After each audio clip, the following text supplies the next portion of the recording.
বিয়ানীবাজার উপজেলার দুবাগ ইউনিয়নের মেওয়ায় এলাকায় জমি সংক্রান্ত বিরোধের জের ধরে প্রতিপক্ষের ছুরিকাঘাতে 2 যুবক আহত হয়েছেন। রোববার বিকাল 5টার দিকে গ্রামের বাইতুস সালাম জামে মসজিদের সামনে এই ঘটনা ঘটে। এই ঘটনায় বিয়ানীবাজার থানায় ভুক্তভোগীরা অভিযোগ দায়ের করেছেন। পবিত্র রমজান মাসে নিত্য প্রয়োজনীয় পণ্যের দাম স্থিতিশীল ও বাজার ব্যবস্থাপনা সুষ্ঠু রাখতে সিলেটের বাজার মনিটরিং কার্যক্রম পরিচালনা করেছে সিলেটের জেলা প্রশাসন। এতে নেতৃত্ব দেন সিলেট জেলা প্রশাসক শের মাহবুব মুরাদ। সোমবার দুপুর সিলেট মহানগরের কালীঘাট ও মদিনা মার্কেট এলাকায় বিভিন্ন আড়ত, পাইকারি ও খুচরা বিভিন্ন দোকানে মনিটরিং শেষে সাংবাদিকদের কথা বলেন তিনি।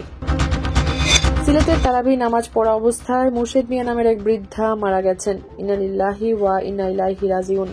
সোমবার রাত 9:30টার দিকে নগরী 24 নং ওয়ার্ডের পশ্চিম তেররতন মুসলিম শাহ রহমতুল্লাহ আলাইহির জামিয়া মসজিদে এই ঘটনা ঘটে। বড়লেখা ইসলামী ব্যাংকের সামনে 2 মোটরসাইকেলের মুখোমুখি সংঘর্ষের ঘটনা ঘটেছে। সোমবার এই ঘটনায় আহত 3 জনের অবস্থা আশঙ্কাজনকভাবে হাসপাতালে প্রেরণ করা হয়েছে। কুলাউড়ার সীমান্তবর্তী শরীফপুর ইউনিয়নে চোরা কারবারিদের পূর্ব বিরোধের জেরে জাবিল মিয়া নামে এক যুবককে কুপিয়ে হত্যা করা হয়েছে। শনিবার সন্ধ্যায় ওই ইউনিয়নের নিশ্চিন্তপুর গ্রামে ঘটনাটি ঘটে।